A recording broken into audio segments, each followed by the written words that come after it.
Mayong alam mga kapatid, liway abas ni para sa News 5, Bisaya.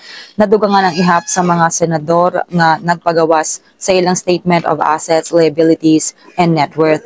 Gikan sa 19 ka senador, mas daghan na karon ang mipahayag sa ilang kabtangan.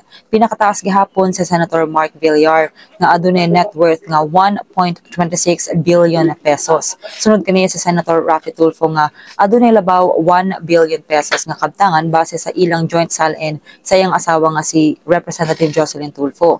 Ikatulo si Senator Erwin Tulfo nga adunay 497 million pesos. Samtang si Senator Migs Zubiri adunay 431 million pesos. Mitaas ang net worth ni Zubiri human niya ibaligya ang iyang shares sa Bukidnon Power Corporation ug uban pang kumpanya. Si Senator Camille Villar adunay 362 million pesos samtang kapin 200 million pesos ang net worth nila Senator Ping Lacson, Robin Padilla, Jinggoy Estrada ug Lito Lapid. Si Senate President Tito Soto adunay 188 million pesos, 137 million pesos kang Senator JV Ejercito ug 128 million pesos kang Senator Pia Cayetano. Na-record usab nga 89 million pesos ang kabtangan ni Senator Win Gatchalian, 86 million pesos kang Senator Bam Aquino, 79 million pesos kang Senator Laurel Rigarda, ug 49 million pesos kang Senator Joel Villanueva.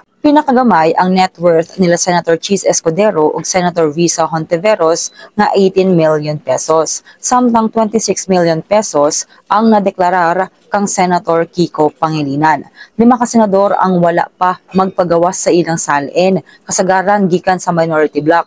Lakip niini ang mga senador nga sila Alan Peter Cayetano, Bato de la Rosa, Bongo, Rodante Marcoleta ug Amy Marcos. Wala pa'y klarong petsa kung kanus-a ipagawas ang ilang mga salin.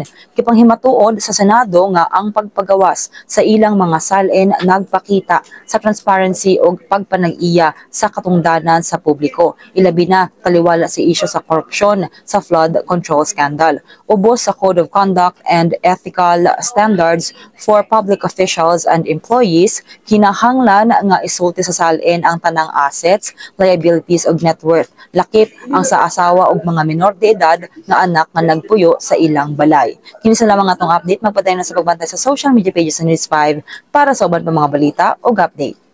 Amping tang tanan.